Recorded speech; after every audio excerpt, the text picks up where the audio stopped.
کہ میرے نبی علیہ السلام کے قدم لگیں تو جگہ برکت والی بنتی ہے، اور صحابہ کا عقیدہ ہے کہ بن گئی ہے، اور وہاں سے برکتیں جا کے وصول کرتے ہیں۔ اس سلسلہ میں یہ صحیح بخاری شریف دیکھ لو، صحیح بخاری شریف، اس کے اندر حدیث نمبر 506 ہے، صفحہ نمبر 133 ہے، وہاں اس مسئلے کی حقیقت لکھی گئی ہے کہ میرے نبی علیہ السلام کے قدم لگیں تو برکت کتنی بنتی ہے، اور اللہ کے فضل سے ٹھنڈی ہوائیں مدینہ شریف کی چل رہی ہیں۔ دلیل ایسی ہے کہ جگہ عام تو عام رہ گئی، اگر وہ کعبے کے اندر قدم لگائیں تو وہ حصہ دوسرے کعبے سے افضل ہو جاتا ہے۔ میں ملنگوں کی بات نہیں کر رہا، میں تو صحابہ کی بات کر رہا رضی اللہ تعالیٰ عنہم۔ یہ سنو، حدیث شریف 505 ہے، حضرت عبداللہ بن عمر رضی اللہ تعالی عنہ سے حضرت نافع روایت کرتے ہیں، کانا اذا دخل الکعبہ، جب وہ کعبہ شریف میں داخل ہوتے تھے، جیسے اب دروازہ اسی جگہ اس وقت بھی تھا، بعد میں ایک بار مرتبہ بدلا لیکن پھر اسی جگہ نصب کر دیا گیا، تو جب کعبہ میں داخل ہوتے تھے مشا قبلہ وجہی، سیدھے چلے جاتے تھے، یعنی دائیں بائیں مڑتے نہیں تھے، داخل ہوتے تھے تو سیدھے چلے جاتے تھے۔ وجعل الباب قبلہ ظہرہی، اور دروازہ پشت کے پیچھے رکھتے تھے، یعنی جس طرح بندہ داخل ہو تو فرنٹ کو چلا جا، کعبے کے دروازے میں داخل ہو کر سیدھی دیوار کی طرف چلتے تھے اور دروازہ پیچھے ہوتا تھا۔ تو کہتے ہیں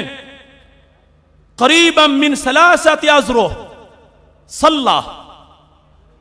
جب اگلی دیوار تک 3 گز کا سفر رہ جاتا تھا تو وہاں کھڑے ہو جاتے تھے، تو کیا کرتے تھے؟ وہاں صلی، وہاں نماز پڑھتے تھے۔ کسی نے پوچھا کعبہ تو سارا ہی کعبہ ہے، یہ پکی جگہ تم نے منتخب کی ہوئی ہے، نہ آگے جاتے ہو نہ پیچھے جاتے ہو، چونکہ استمرار کے ساتھ ذکر ہے کان اذا دخل الکعبہ، جب بھی کعبہ میں داخل ہوتے تھے تو انداز یہ ہوتا تھا، جب بھی داخل ہوتے تھے انداز یہ ہوتا تھا۔ تو جس وقت یہ پوچھا گیا ان سے تو خود لکھا ہے راوی نے، یتوخل مکان الذی اخبرہ بہ بلال ان النبی صلی اللہ علیہ وسلم صلی فیہ،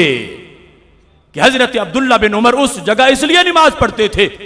کہ حضرت بلال رضی اللہ تعالیٰ عنہ سے انہوں نے پوچھا تھا کہ جب فتح مکہ والے دن نبی علیہ السلام اندر تھے اور دروازہ بند ہو گیا تھا، بلال تم بھی ساتھ تھے، مجھے بتاؤ میرے نبی علیہ السلام نے نفل کہاں پڑھے؟ تو نافع کہتے ہیں بلال نے یہ جگہ معین کی تھی، حضرت بلال رضی اللہ تعالی عنہ نے اس جگہ کو معین فرمایا تھا کہ اس جگہ انہوں نے نفل پڑھے تھے۔ تو حضرت عبداللہ بن عمر سارے کعبے کو عظیم سمجھتے ہیں، مگر جہاں سرکار کے قدم لگے ہیں وہاں برکتیں زیادہ مانتے ہیں۔ اور یہاں اس جگہ لکھا ہے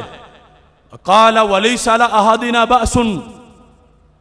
ہم میں سے کوئی کعبے میں جہاں بھی نماز پڑھ لے کوئی حرج نہیں ہے، لیکن حضرت بلال کے کہنے پر انہوں نے وہ جگہ معین کی ہوئی تھی،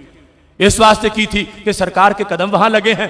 اب اس سے بڑی اور دلیل کیا ہوگی کہ صحابی ہیں اور پڑھنی نماز ہے اور پڑھنی کعبے کے اندر ہے، اور کعبہ تو انچ انچ برکت والا ہے، لیکن پھر بھی جہاں سرکار کے قدم لگے وہاں سے آگے پیچھے نہیں جاتے۔ تو پتا چلا محبوب کے قدموں کی برکت کو ماننا ملنگوں کا عقیدہ نہیں، یہ رب کے عظیم بندوں کا عقیدہ ہے۔